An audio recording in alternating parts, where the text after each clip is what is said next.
Em 1853, após 2 anos sua conversão, o jovem Charles Haddon Spurgeon, com apenas 19 anos, já atuava como ministro na Capela Batista de Waterbeach, ao norte de Cambridge. Nesse tempo, mesmo sem ter ingressado no seminário, como num primeiro foi sua intenção, o ministério de Spurgeon já era aprovado por Deus pelo impacto da pregação e pelo número de conversões e trabalho piedoso entre a população local. Em novembro de 1853, Spurgeon foi convidado para uma palestra em uma reunião especial pelo aniversário da União das Escolas Dominicais de Cambridge.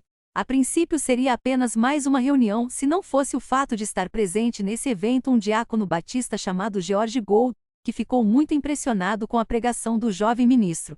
Em visita a Londres, Gould comentou sobre o jovem pregador com um amigo seu, diácono Thomas Owney. Owney era o principal diácono da Capela Batista de New Park Street, uma congregação batista localizada ao sul de Londres, em um local com péssima localização perto do rio Tamisa junto a uma ponte que cobrava pedágio para sua passagem, com capacidade para 1.200 pessoas em um prédio que fora comprado por conta do baixo preço, e que mesmo tendo sido uma congregação de renome entre os batistas, por ser uma das mais antigas em atividade na Inglaterra, foi fundada em 1650, e ter sido a congregação onde atuaram líderes batistas importantes como Benjamin Keach, um dos que elaboraram a Confissão de Fé Batista de 1689, John Gill, famoso teólogo calvinista, e John Rippon, um famoso compositor de hinos ingleses. Nessa ocasião estava sem pastor desde junho devido à renúncia do último a ocupar o posto, William Walter. Owney e a direção da capela já tinham desde então convidado vários pastores para pregar em vista de um novo pastor,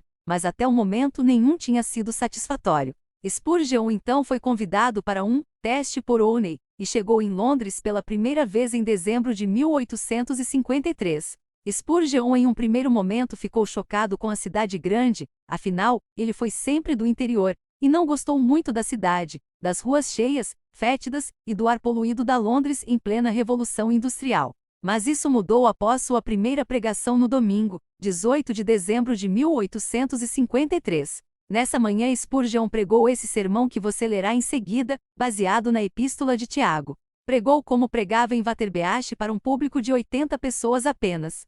Porém esse sermão impactou a pequena congregação de tal forma que os que o ouviram convidaram muitos outros para ouvirem a segunda pregação da noite.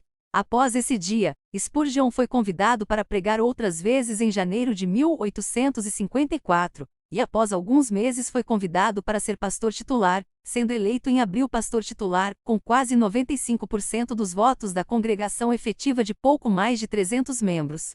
A membresia da igreja cresceria imensamente, e a partir de 1855 os sermões pregados começaram a ser impressos e distribuídos a preços baixos. Em 1861 a congregação saiu de New Park para outro prédio, o Tabernáculo Metropolitano, com capacidade para 6.000 pessoas. Spurgeon seria pastor dessa congregação até sua morte em 1892 e os sermões impressos ininterruptamente até 1917. Esse sermão foi traduzido das anotações que foram reunidas na autobiografia, que foi editada por Spurgeon num primeiro momento, e após sua morte, por sua esposa Susana, e seu secretário particular. É um sermão histórico considerando ser o primeiro que ele pregou em Londres na igreja que seria o epicentro de seu ministério, que o Senhor usou para abençoar muitos em seus dias e até hoje por meio das pregações impressas. É um sermão bem curto comparado aos demais, provavelmente por ser um resumo feito a partir de anotações e não por ter sido um sermão taquigrafado ao vivo, como seriam os outros sermões após 1855.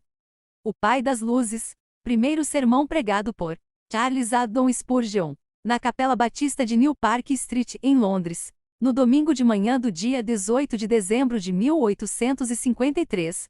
Toda boa dádiva e todo dom perfeito é lá do alto, descendo do Pai das Luzes, em quem não pode existir variação ou sombra de mudança. Tiago 1,17. Algumas áreas da ciência e alguns temas de estudo são inesgotáveis para nós. Talvez encontremos nelas tópicos para instrução, investigação e assombros maravilhosos. Se pudéssemos descer às profundezas da Terra com o geólogo e trazer à superfície esqueletos de monstros extintos há muitas eras, ou observar os sinais das grandes convulsões e estudar as antigas e novas formações das camadas da Terra, ou se pudéssemos subir no pináculo com o astrônomo, e tentar medir os céus e contar as estrelas, ficaríamos perdidos em nossas novas descobertas. O mesmo pode ser dito de todas as ciências naturais. Qualquer que seja o objeto de seu estudo, não parece possível que o homem seja capaz de dizer no final: eu não tenho nada mais a aprender, sou conhecedor de tudo. Mas se um dia acontecer de nos tornarmos tão bem informados que nada ficasse desconhecido, a natureza e seus mistérios, os céus, o mar e a terra, todos, perfeitamente compreendidos, se ainda assim continuaria a existir um assunto sobre o qual os filhos dos homens poderiam meditar, discutir,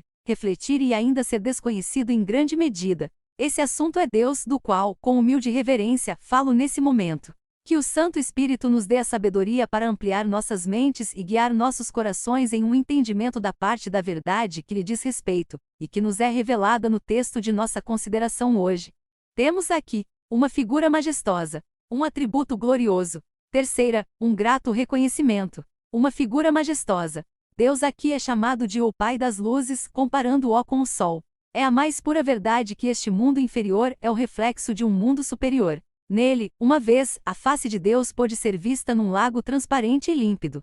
O pecado, no entanto, bagunçou a superfície das águas, e o retrato dele está quebrado, e é visto apenas em pedaços. Todavia ainda as peças, os destroços da imagem, e não as poremos à parte. Levantemos nossos olhos ao alto e contemplemos o único objeto que é digno de ser chamado de um emblema da divindade. Cremos que podemos ver várias ideias expressas na figura usada em nosso texto pelo apóstolo. Independência ou autoexistência. Deus é o único ser autoexistente. O Sol não é tão autoexistente assim, mas ele é muito mais independente do que qualquer outro objeto que conhecemos. Todo o resto da natureza está continuamente pedindo empréstimos, por assim dizer, os legumes retiram seu sustento do solo, os animais deles mesmos, ou de outros, o homem supre-se de tudo. De fato, o homem é o maior mendigo no universo. A lua ilumina todas as noites com a luz do sol, e os planetas utilizam essa luz, vinda do Sol, para resplandecerem. A Mãe Terra é extremamente dependente do Sol, apesar do orgulho de seus filhos. O que a Terra é além de um pequeno glóbulo dançando nos raios de sua majestosa órbita? O Sol dá, mas não tira nada, concede a todos, mas não recebe de nenhum, inclina-se sobre todos, porém vive sozinho, em sua própria grandeza solene e gloriosa. Assim é Deus, o grande Eu Sou, que se assenta num trono próprio, e não pede licença para ser. Todas as coisas são dele e por ele. Ele não precisa delas, e se todas elas fossem aniquiladas, isso não significaria prejudicá-lo em absolutamente nada. Ele poderia existir, como sempre existiu, sozinho. Ele tem em si mesmo tudo o que vale a pena ter nele, apoiam-se todas as coisas, ele não se apoia em ninguém. Humildemente podemos falar sobre ele, quem a si mesmo se ilumina, quem conhece as profundezas, quem habita longe do olhar mortal, e compreende os anjos, cujo sorriso tem, desde o princípio, preenchido todas as luzes que cortam seus feixes pelo céu, mas deve ele esconder o rosto do atônito sol e de todas as estrelas, até que o caos venha novamente. Sublimidade e grandeza são outras ideias sugeridas pela figura no texto. O sol é uma das mais magníficas coisas criadas. Quando ele se mostra, a lua e as estrelas escondem suas faces. Visto de qualquer parte do seu curso, ele é um objeto grande. Quando primeiro ele tinge o céu oriental com os faróis de sua subida, quando ele se senta serenamente no meio do céu ao meio-dia, ou quando ele se aposenta em esplendor no entardecer, grandeza é sempre uma de suas características. Ele é demasiadamente brilhante para os nossos olhos o contemplarem, apesar de estarmos em uma distância tão grande dele. Muito mais sublime é Deus. Quem pode descrevê-lo? Seus servos angelicais são gloriosos, o chão estrelado do seu trono é glorioso. Como ele é? Por mais que estiquemos nossa imaginação, em admiração ficaríamos.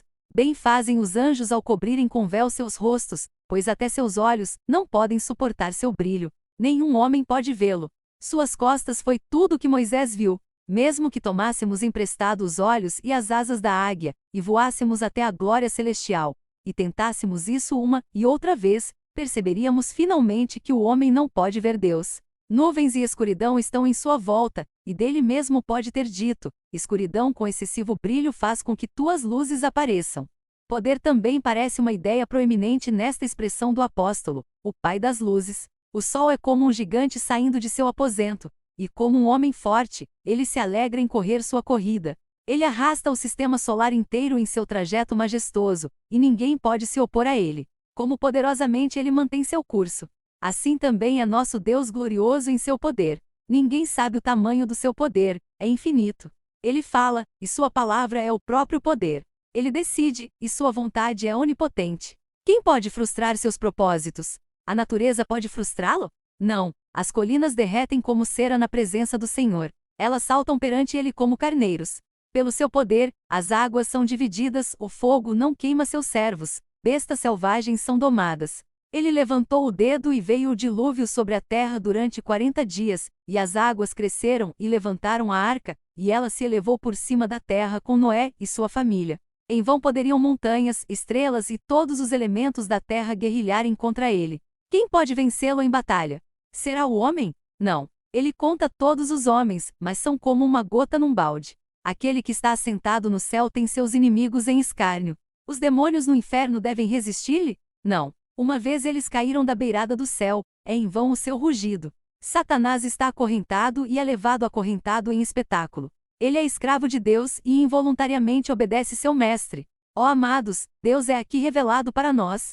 Ponha este pensamento debaixo do teu travesseiro, e quando os problemas surgirem, use-o e tenham boa noite de sono, pois seu poder protegê-los de todo o mal. Beneficência parece ser também uma das ideias principais do texto.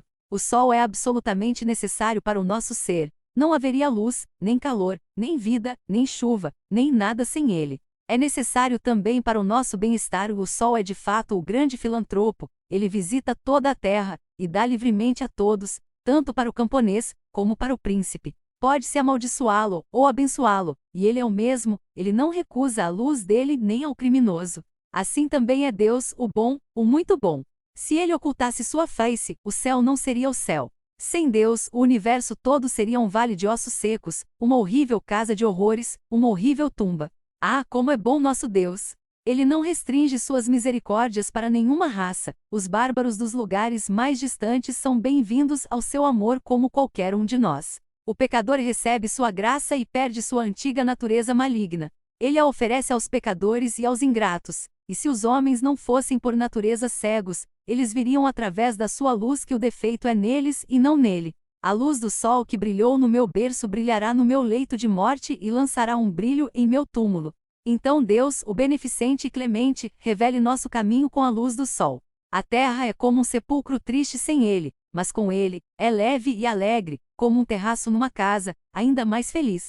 Um atributo glorioso. O apóstolo, tendo assim introduzido o sol como uma figura para representar o Pai das luzes, percebendo que não comportava toda a semelhança do Deus invisível, parece constrangido, e para corrigir tal observação comentar que, ao contrário do sol, nosso Pai não tem desvio nem inconstância. O sol tem variações, pois ele se levanta em um momento diferente a cada dia, e ele se põe em várias horas ao longo do ano. Ele se move para outras partes dos céus. Ele está nublado, eclipsado, e até mesmo sofre uma diminuição da luz de algum declínio misterioso do éter luminífero que o rodeia. Ele tem desvios. Ele gira sua carruagem para o sul, até que, no solstício, Deus o impede de reverter suas rédeas, e então ele nos visita, mais uma vez. Contudo, Deus é superior a todas as figuras ou emblemas. Ele é imutável. O sol muda, as montanhas caem, o oceano seca, as estrelas desaparecem da abóbada da noite, mas Deus, e só Deus, permanece sempre igual. Se eu entrasse em um discurso completo sobre o assunto da imutabilidade, meu tempo, multiplicado por um número elevado, me falharia. Mas lembrando que não há nenhuma mudança em seu poder e justiça, conhecimento, juramento, ameaça ou decreto, vou limitar-me ao fato de que seu amor para nós não conhece variação. Com que frequência é chamado de amor imutável e eterno. Ele me ama agora tanto quanto ele amou quando primeiro inscreveu meu nome em seu eterno livro de eleitos. Ele não se arrependeu de sua escolha. Ele não apagou nenhum dos seus escolhidos. Não há rasuras nesse livro, e todos cujos nomes estão escritos nele estão seguros para sempre. Nem Deus me ama menos agora do que quando ele deu a grande prova de amor, seu Filho, Jesus Cristo, para morrer por mim. Mesmo agora, ele me ama com a mesma intensidade de quando ele derramou suas taças de justiça sobre seu amado para salvar nós vermes rebeldes. Todos nós temos momentos em que consideramos de amor especial, quando sua luz brilha ao nosso redor, e nós esperamos a luz de seu rosto sorridente, mas não suponhamos que ele realmente nos amasse mais do que agora. Ah não! Ele então revelou seu amor de uma maneira agradável à carne e ao sangue, mas as provas são igualmente provas de seu amor. Na luta com Apolião no vale da humilhação, no vale da sombra da morte ou nas feiras de vaidades, 2 Se ele será sempre o mesmo, e não nos amará mais nem menos do que quando cantamos com vozes angelicais as canções do céu. A morte, às vezes, na perspectiva humana, é muito penosa para a carne e o sangue, mas se essa verdade do amor imutável de Deus fosse bem lembrada, a morte não seria um julgamento para nós, como foi para muitos. Devemos saber que aquele que ajudou Jacó a encolher seus pés e morrer, aquele que permitiu a Davi dizer: "Não está assim com Deus a minha casa?", pois estabeleceu comigo uma aliança eterna, em tudo bem definida e segura. Não me fará ele prosperar toda a minha salvação e toda a minha esperança? 2 Samuel 23.5. E aquele que permitiu que Estevão adormecesse em meio a uma chuva de pedras, será o libertador de todos os que confiam nele.